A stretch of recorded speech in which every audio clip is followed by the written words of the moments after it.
বন্ধু ঈদের তো নামাজ পড়া শেষ, এখন তোর প্ল্যানটা কি?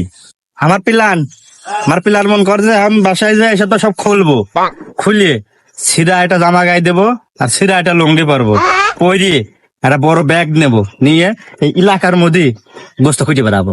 আর তোর প্ল্যান কি? আমারও তো প্ল্যান একই।